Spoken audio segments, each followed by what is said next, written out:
Welcome to the 1 Million Years of Joy podcast. I'm Dr. Andrea Benaker, your host, and my intention is to inspire you to find more joy in your life through the stories from our guests and the science on joy and purpose.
Alexandre, it's such a pleasure to have you with us today. Oh, thank you. Thank you for having me. Alexandre, you've had a remarkable career. I have had the pleasure to see you in concert so many times, and every single time I was in awe by your talent and your stunning virtuosity. I would love for you to take us through the journey you went through when you were young and when you were identified as a child prodigy and you were playing both the piano and also the violin. Tell us more about when you actually discovered your passion for music and how that journey led you to basically work with some of the most amazing masters in various parts of the world. Well, basically, my upbringing was around the arts. So my mom's a painter, an artist. My father is in theater. So basically, everything that was revolving around my early life was about the arts. So I was not in close contact with mathematicians or scientifics. So in the end, when you bring a kid into those circles and you go to see exhibitions and museums and concerts, so for me it was just natural. There's nothing else, just like the arts. So if I want to pick and choose something to do later in life, it has to be in the arts, in the field that is comprised in the arts. I guess naturally I was attracted to music. Also, my mom was playing the piano at home and listening to violinists like Yehudi Menuhin. Yes. So I was immediately drawn to that world, and I started very early. So 4 years old, 5 years old, playing the violin. A little bit later, the piano as well. And since my mother was such an artist that from A to Z, she was really in this world, she thought, if you're doing an instrument, playing an instrument, practicing an instrument, it needs to be serious. Otherwise, you don't do it. So I was practicing seriously from an early age. And so when you practice a lot and you you invest a lot of time and energy, you can only go one way, which is up. So already when with 8, 9, 10 years old, I was, doing some small concerts on the piano and the violin. This drew some attention from some producers, some people that were interested in this duality of instruments, no? To be able to sit at the piano for the first half and take the violin for the second half. So I did get some offers to play concerts in Japan, in other places than just home.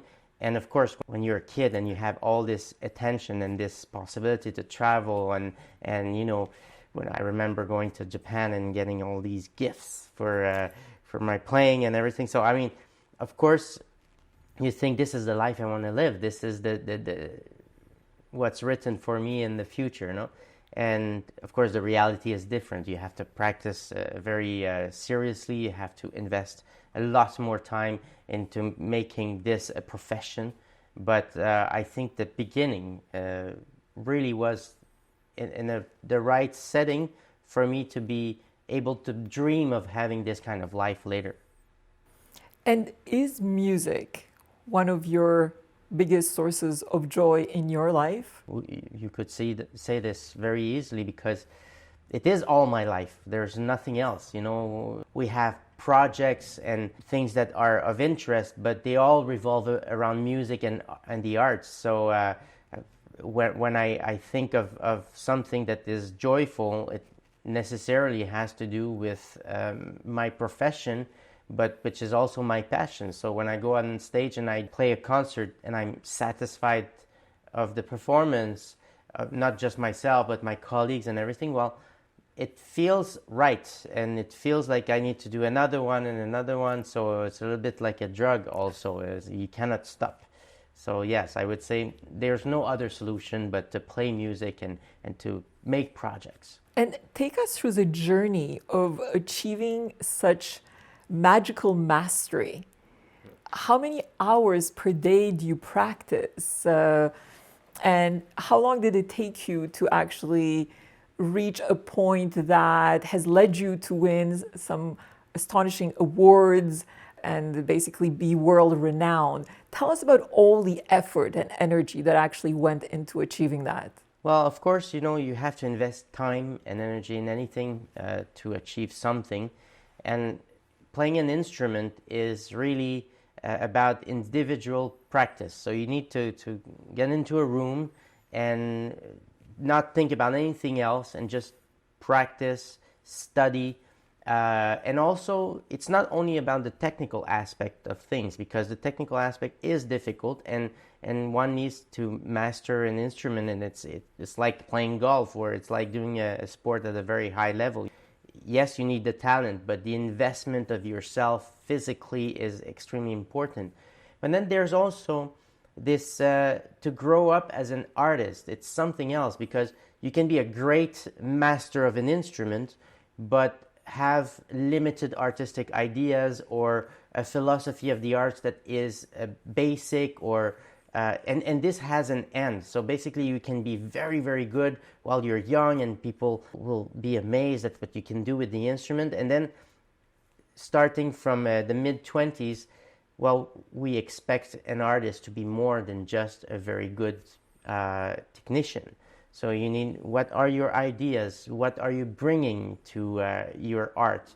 Is there something you can do that will stay after your career? Are you going to create something that is worth creating? These are questions you cannot ask while studying, and you cannot learn. You have to be in it. And I think this is actually where I'm at now. I'm 44 years old, and I'm asking myself, well, yes, I love playing the violin. I love conducting orchestras, but I want to do something that is more than just being a good technician or delivering some kind of an expertise. I really want to be an artist, and I want to be an artist also because my parents are real artists. I mean, my mom has all these paintings, so there's a blank page, and then she must create something. And it's the same thing when you receive a text and you have to make something out of it, because just reading a few words, it's not art. It's what you put in it that's gonna make it different. So yeah, I think that's where I am. That's what I want to do for the second part of my career, if you want to say like this. So there was a lot of beautiful moments. I met a lot of people. I played a lot of concerts, like more than 2,000 all over the world, and I was able to really embrace this career as a violinist and now as a conductor. But I think now it's more than just adding lines to my CV. It's about bringing something that is useful to my line of work. And also we are all saying that classical music is changing, because for decades, and of course centuries, but decades, people have had this interest in going to the concerts, in listening to classical music, pure classical music. And this is kind of changing very fast with the technology explosion that we experience. So having to compete with Netflix, with all of the digital media, this is a reality for us as well. How do we keep the interest of the younger generation, or how do we create that interest? And I think this is an answer that I, of course, cannot answer by myself, but I can perhaps add a few elements of an answer to this kind of new type of demand from a new generation of clients and music lovers and concert goers. So share with us some of the creative projects that you have pursued. I've had the pleasure of attending some of your concerts, and every single time it's such a discovery, because you're able to take pieces from Mozart as an example and transform those pieces with a modern twist that is just surprising, and it creates a sense of wonder and awe. And I know you've also worked in collaboration with so many artists that you bring on stage as you're conducting. Tell us about some of the most proudest moments and the most enjoyable projects that you have worked on in the most recent past.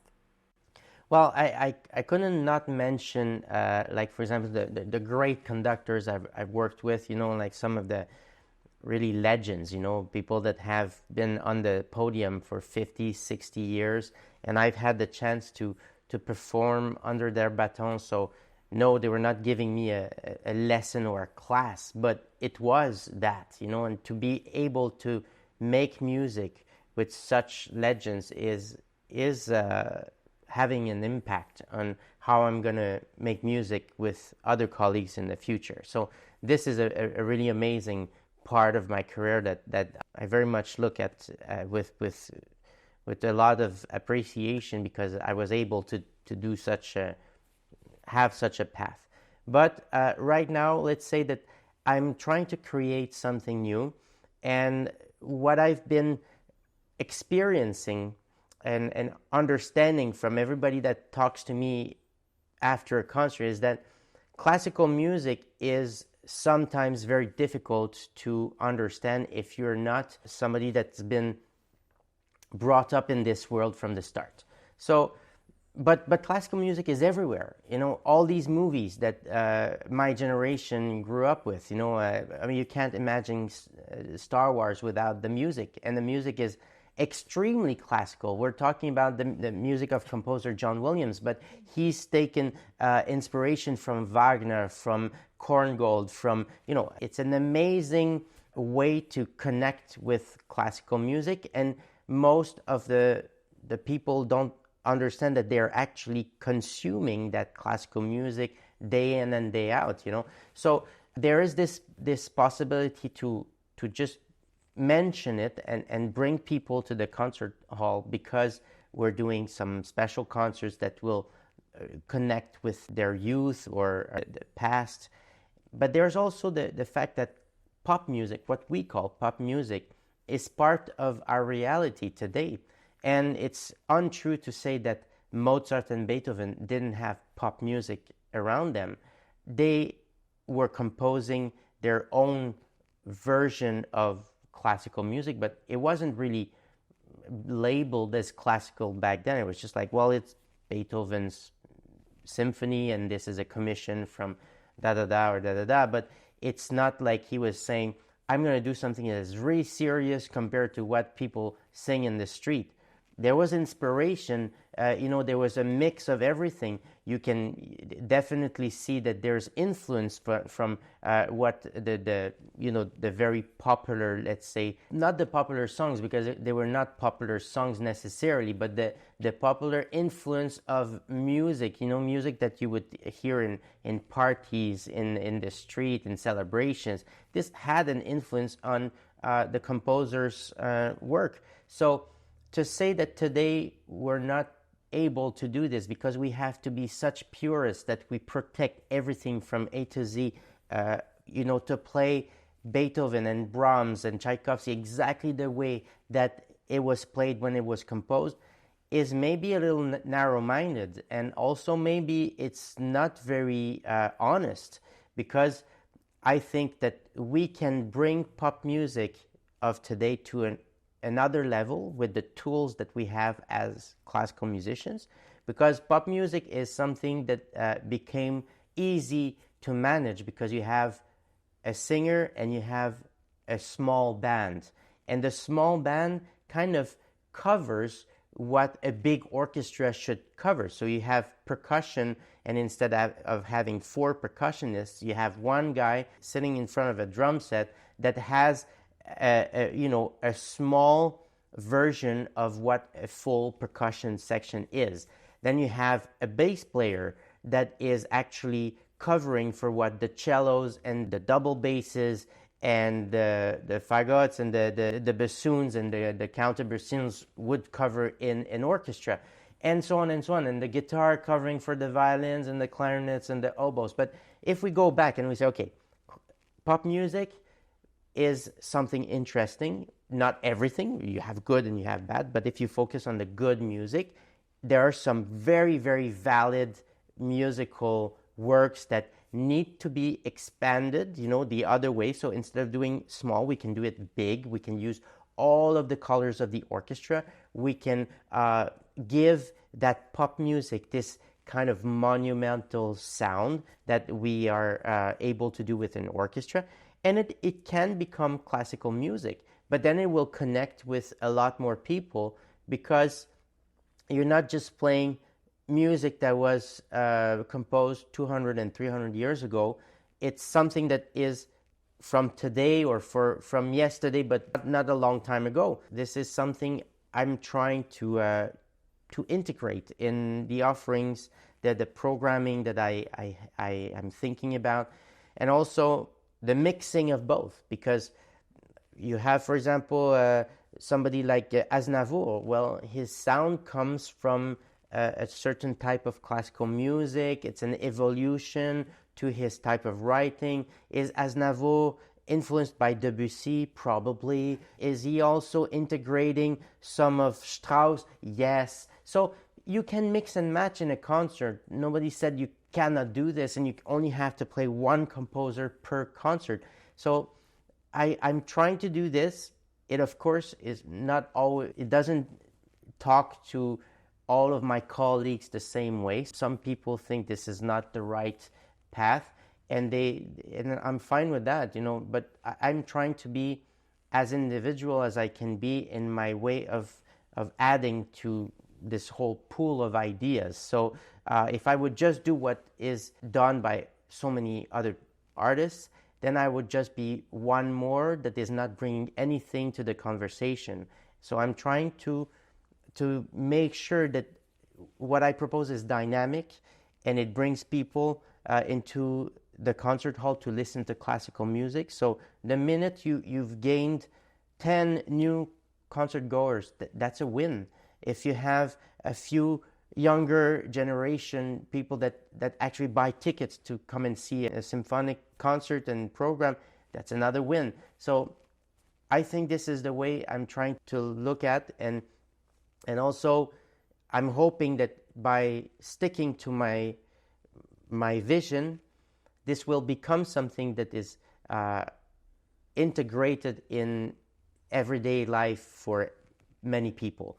So right now it looks different, it looks like we're a little bit going outside of the beaten path. But if we keep doing something similar and always present good programs and good concerts, and people are actually happy going out of this venue and full of energy, then in 10 years, this is just going to be something that we expect.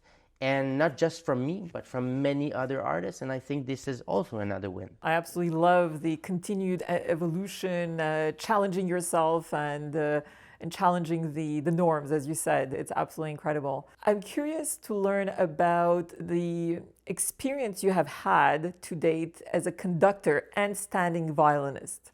What are some of the joys and some of the challenges that come with that? Well, a standing violinist, in German we say Stehgeiger, so Steh for standing up and Geiger for violinist. But it's a way that I didn't invent it. It comes from many generations before. The Strauss family, the famous waltzes from Vienna. I mean, they used that way of conducting an orchestra very, very often. So the conductor had a violin. He would, yes, play with the whole orchestra as one more player in the orchestra, but also give cues, give the tempos, and inspire the musicians. So I like it because I love playing violin. So I brought this new way of conducting. I'm not saying new because I invented it. Of course, I'm saying new because it's not something that you see often in this part of the world. It's more normal to do this in Europe, especially in Germany, in Austria, in Switzerland.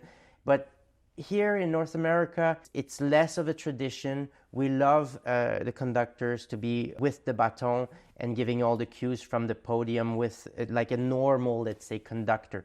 But I thought I've spent so many years in Europe, more than 15 years. My upbringing as a mature musician was done over there. So if I can bring something from there here and have this way of making music become something normal and something of the day-to-day, then it's also something that I like to say that I've been bringing to the table. So I play the violin, I conduct. For me, it's not such a challenge because, of course, it's I'm just playing and the music is flowing. But I think it's a big challenge for the musicians in the orchestra because they have to read the cues another way. They have to be very sensitive. Their radar must be on at all times, because if I give a small gesture to start a new part of a piece, then it's less, let's say, clear than if I would have a baton and I give a very clear sign that we're all going to start something. So they have to be very much in sync with not only the musician but the human being. Breathing becomes part of the music as a cue. Looking to my colleagues in a way or another way becomes a cue for or an inspiration for a certain type of sound. And so all of this makes it more difficult for all of them, and me included as well in some way. But it brings the level of enjoyment to another level, because when we finish playing something, we really feel that we connected in a way that you could decide not to connect so much with a normal baton conducting conductor, So is it always how I want to conduct? The answer is no, because I also love to conduct with the baton. I think when you have big works with lots of people in front, I think it's a way to take a role that is more of humility, to face the musicians and try to do something that is as perfect as possible, and to really show all these abilities in the orchestra, because all the musicians in an orchestra are professionals, amazing experts. A lot of them have PhDs and masters, and so they need to be heard. So a conductor's work is also to show the public that this immense talent that they have. So I like to do this as well. It's not just about making a show. I love making a show, of course, and I love doing. I'm a flashy guy, you could say. But at the same time, I understand with my upbringing and my education in music that it's not all about the show. It's also about something more profound, and you need to share the music in order to go inside yourself and maybe create emotions in the public that are more inside and not just outside. Can you give us a sense of the level of preparation for you to lead these various musicians towards a concert date? Can you share with our audience the energy that goes into it and the hours and hours of practice to actually achieve that point where everyone is excited and enthusiastic and feels ready? And often I've heard you refer to your musicians as leaders. You actually refer that every single one of them is a leader in this orchestra. So share with us more of those details that you rarely see, because when we're in the audience, we're seeing the beauty that has emerged from thousands of hours of effort and energy. I'd love to learn more the behind the scenes realities that you and all the other musicians go through. Now that I'm conducting a big orchestra, the preparation has to be very quick, So as a musician, a violinist, I prepare hours and hours before by myself, So when I used to do solo concerts with a big concerto, like the Tchaikovsky concerto, I mean, for sure, even if I know the concerto very well, I've invested 100 hours just to remind myself of what this concerto is and to make sure that all of my reflexes are perfectly tuned, just like an athlete would do to look at the competition. It's not because if you're a skier and you know how to ski, well, it's not just that. The preparation is to be extremely fit the right way for the competition. So it's something that you can time individually. Now, with an orchestra, it's very different because you can prepare your knowledge of the pieces or the program as much as you can, but you're in front of a very big group of humans and anything can happen. They all know what to do. They're all very professional. So normally they all play the right moment and everything is perfect. But what about if there's an inspiration from a soloist of the orchestra and you like that idea that artist is bringing to the table? Well, you have to change your own vision, because I don't like dictatorships, so I don't like to say, no, you're going to play like this and you're going to play like that, and I want to hear it exactly how I had it in mind, or this version that I heard on an album or a CD. It doesn't work like this. So I prefer to have a conversation. So the rehearsals are that I'm listening, they're listening, and we come up with a version that is in between what we had in mind. And this must happen very quickly because there is a financial aspect to everything. So yes, it would be wonderful if I could have 8 rehearsals before every concert, but the reality is I have 2-3 rehearsals. I play with the program. I only have time sometimes to just play it twice through, and then we played the concert. So it needs to be very efficient. It's not always the same thing everywhere, because when I go to Europe, they don't view the work of a concert musician the same way. There are jobs that are usually from the government, so you have a real schedule. You start your rehearsal on the Monday and the concert is on the Friday. So basically you have normal 10 to 2 rehearsals every day. If you need more on the Wednesday afternoon, they'll give you more time. And so you come to the concert with 20 plus hours of rehearsing. And the reality in North America is that you go to the concert with 5 hours, 6 hours rehearsing, sometimes less than that. So we are very efficient here. So our musicians are very well prepared, but it's a little bit more also stiff, the way to work, because you don't have so much time to negotiate some artistic idea that is more difficult to grasp. So you just go to the point, to what works really well on the moment. So it's a different way of making music everywhere you go. And I think that's what's the beauty with classical music, is that it's a universal language. So basically, I can be conducting in Japan one day, in Sevilla the other, and in Montreal on another day. And it's three very different philosophies of music. But I can work with that. And I think there is something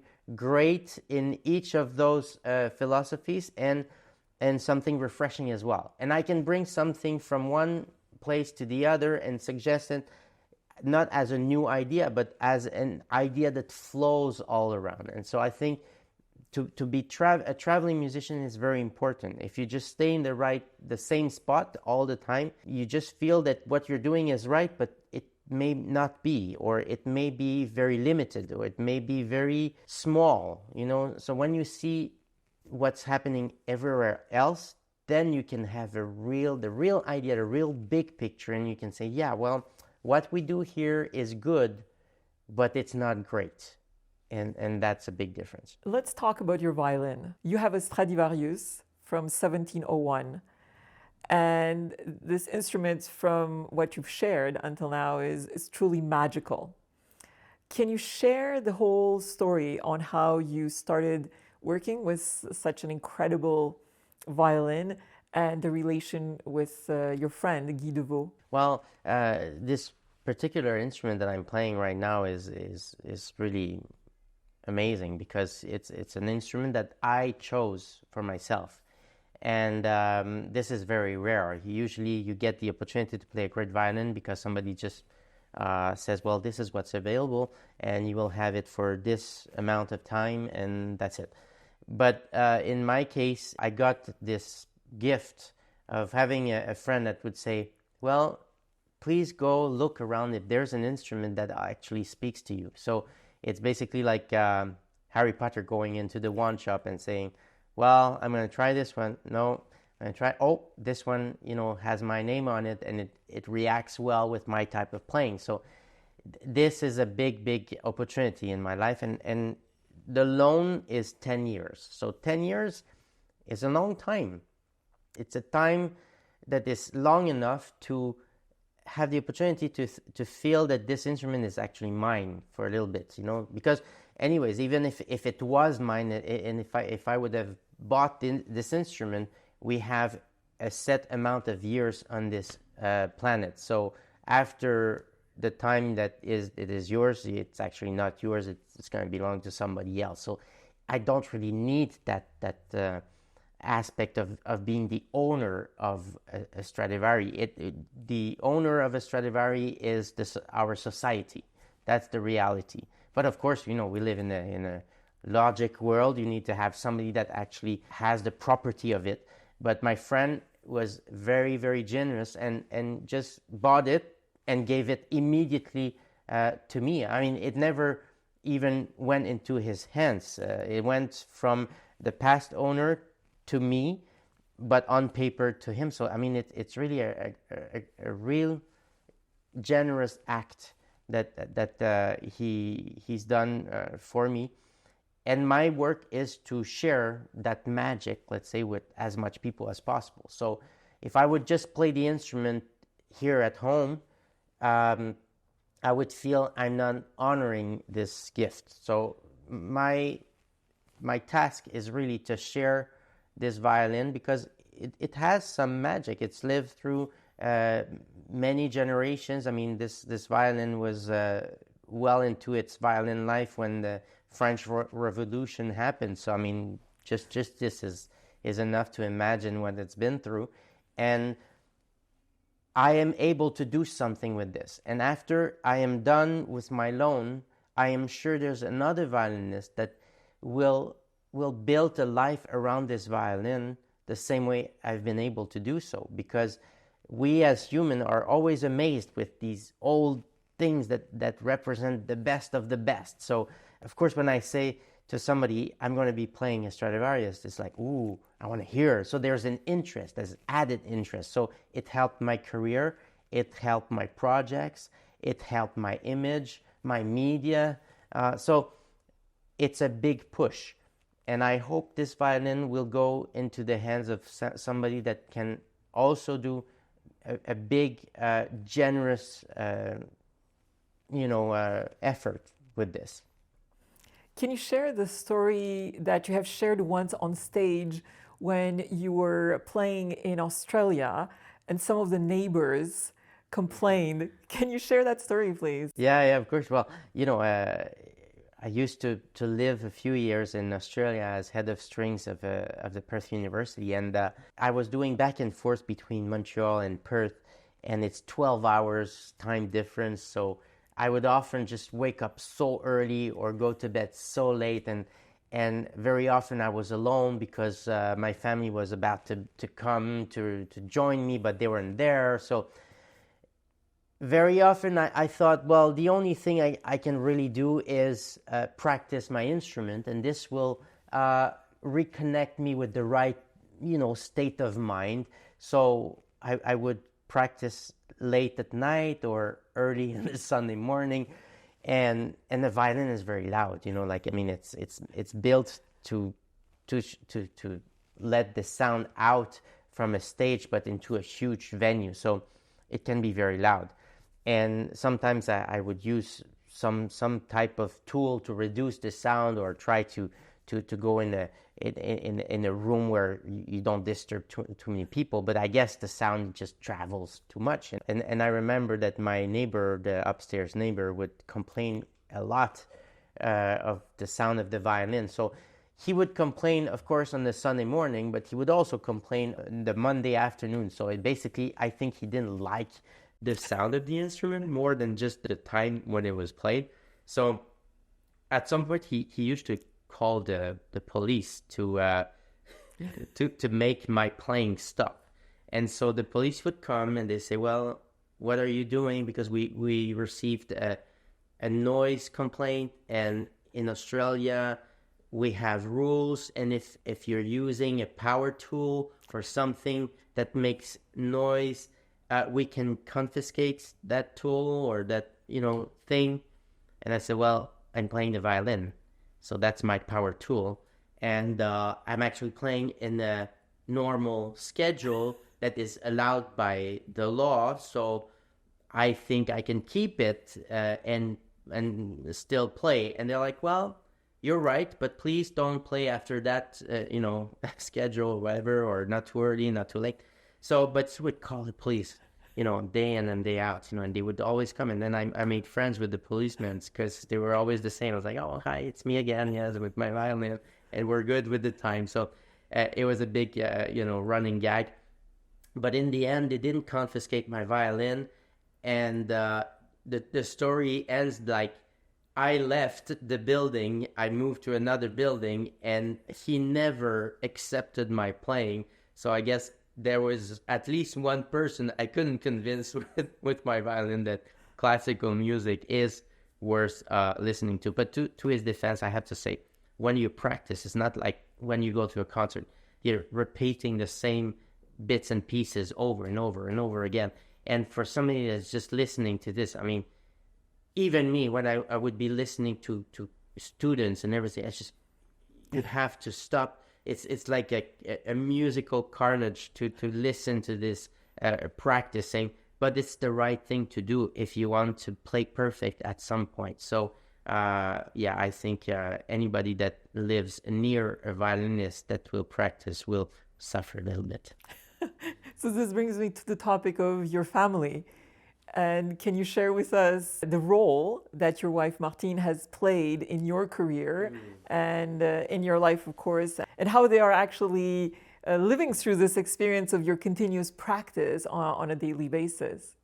Well, Martine, she's more than just my partner in life. She's my partner in all my projects. I think, some people told me don't mix work and personal life. Well, I think that I cannot go by this rule in my life because everything is intertwined in our lives. We talk about music, we talk about projects, because also doing the type of career I'm doing, is also being a bit of a politician, because you have factions and people thinking this way and people thinking that way. And people don't get along, and people fight, and people are nasty as well, and people are jealous. And so it takes a strong team to fight this for one single purpose, which is to bring art to the next level. And I think my partnership with Martine is about this. It's not about our family being more successful or more powerful.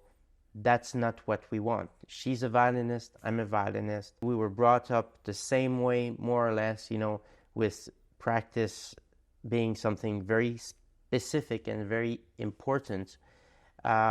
We know the value of what we're doing, and we invest everything that we have. Every time that we are allowed to do what we do towards a goal, which is to share moments of joy, emotions with a big public. And of course we have fun doing this. And our son is just in that kind of, life. I mean, he is on the piano, he's singing, he's always at the concerts, he meets lots of incredible artists, he's very lucky. In my opinion, he's very lucky. Of course, some people would say, well, it's too much, he spends too much time with adults. This is also true, but what can I do? This is the life that I can offer, and this is my personal philosophy, and I hope that he can do the best with what we give him, and he's an individual himself, so he will choose also, and we're trying to give him the best that we can possibly give him. Do you see in him the sparks of a future musician to date? Yes, I also see a leader in him, much more than what I was at his age. So I don't know. I was kind of shy at his age and practicing and not very, but he's different. He talks to everybody. He sees big stars, and he's not shy. He will talk to Rock Voisine the same way he would talk to somebody else. He's been practicing karate with Bruno Pelletier 5 minutes before going on stage. He sings with Guylaine Tanguay, and he tells her when to come in the song. So, he has absolutely no boundaries, like in a respectful way. He's polite and everything, but he doesn't have that shy feeling that you would normally have at his age in front of bigger-than-life artists. And I think that is a tool as well. So let's see what he's going to do when he's going to be 18, 20, 30. I don't know. Is he going to be in the music business? That I cannot promise. But I think it will have to do with production. I think it will have to do with leading people into a certain way, because you can see it already, at school and on stage and off stage. So yeah, I think there is something that he will keep from his life today and bring into his own career path. And what do you do when you're not playing, where you're not immersed in music? There is so little time. It's difficult for me to answer that question, because there is no time apart from doing projects, preparing for projects, and playing the projects. So I try to make some time for other things, and I think I can more and more. It's going to be important for me to reserve spots where I can do something else than just music or project. But in the end, also, I like what I'm doing, and I think it's an opportunity that maybe in 10 years I want to do those projects, but nobody wants to listen to my playing or my ideas. So right now I have the interest of a lot of people. I think it's an amazing opportunity for me. It's not that I'm pessimistic, but I'm not somebody that will be very settled and say, well, no problem, this kind of project can wait and we can do it later, there's always a solution. It's like, no, I want to do it now, because now I can do it. And I don't know if I'm going to be alive tomorrow to do it. So, and this is from the start. I remember when I arrived in Spain at 18 years old, I was so amazed by this, the surroundings. And so I didn't want to leave out 1 second of it, because what about if I leave tomorrow, and if I don't have a grant to be here anymore? And so I always this expectation of the possibility of the end of the project, and it keeps me going, and it keeps me being very appreciative of everything that is given to me.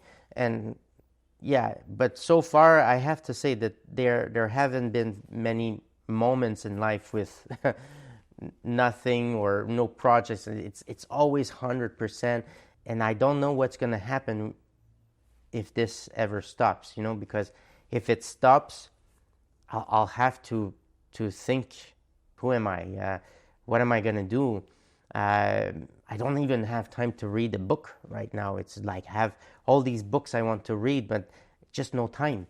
And it's not that I'm booked until 2030. It's just that the minute I have a little bit of time, there's a new idea that I have to develop, and this takes all the remaining minutes that I had on the board. It could be something that is a problem also for me and for the others around me, but this is kind of the way I like to live for the moment, and maybe it will be different at some point, but just time will tell. Many young aspiring musicians look up to you.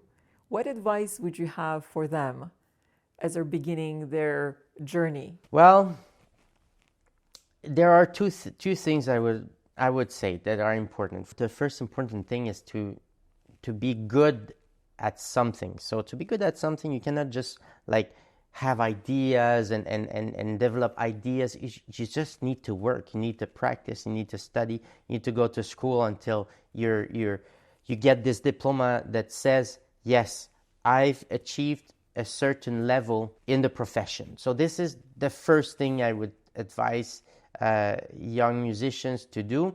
Some people are very talented, and by the time they're 18, they already won some international competitions. They're already there technically, that they can actually think of other creative projects and not have to only focus on the technique.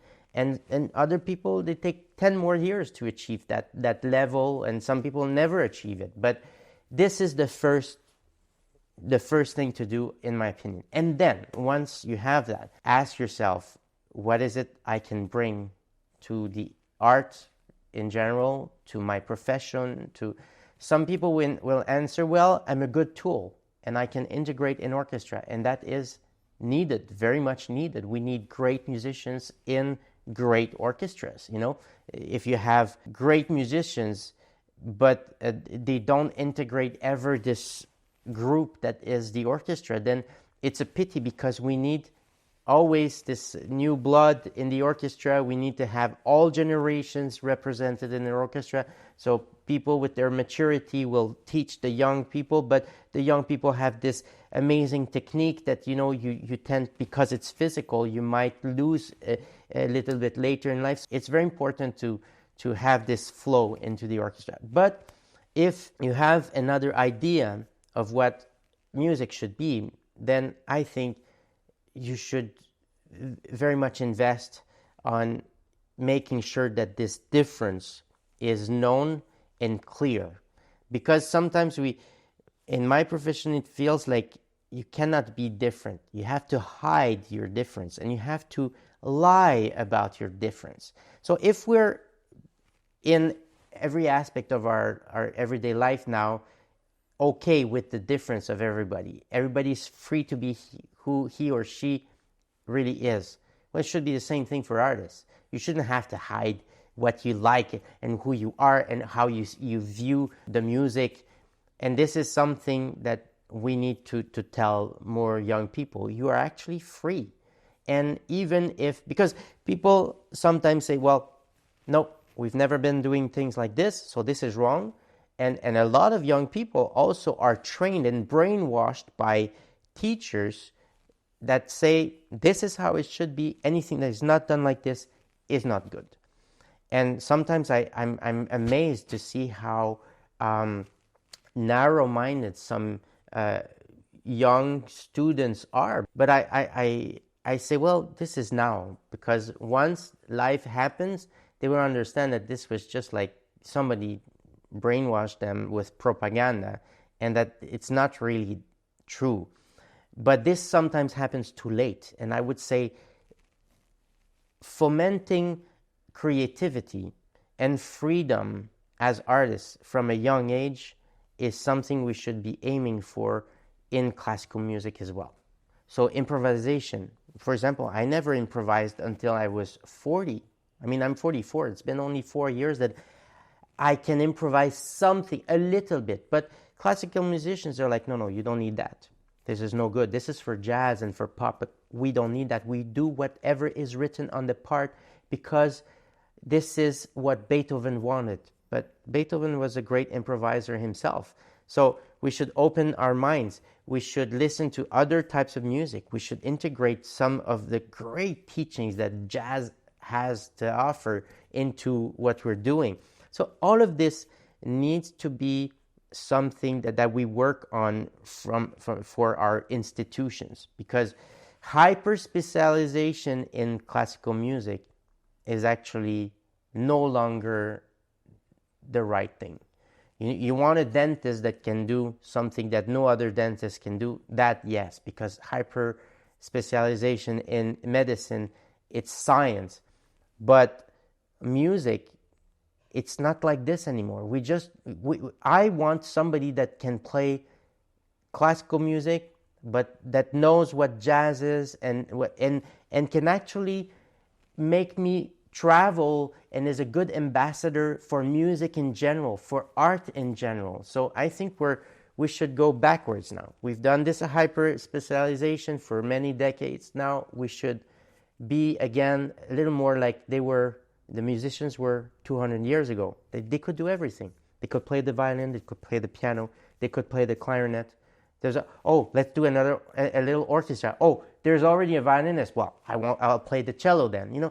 I mean, it's crazy to say like this, and it's probably not. You don't want to be playing 5 instruments, just shift from one to another. But I'm thinking more about projects than instrument. An instrument is just a tool. The project is what's more important than the medium you're playing. Alexandre, I have one final question for you. When you had to make the choice between the piano and the violin, was that a difficult decision for you, and how did you come to choose one over the other? I didn't choose an instrument. I chose a lifestyle because I wanted to be an international musician, a traveling musician, and of course a soloist, because at that time I was very much into this belief that as a soloist you can really achieve high levels of perfection. And being a conductor in my 20s was not a priority at all. So I had the choice between 2 instruments.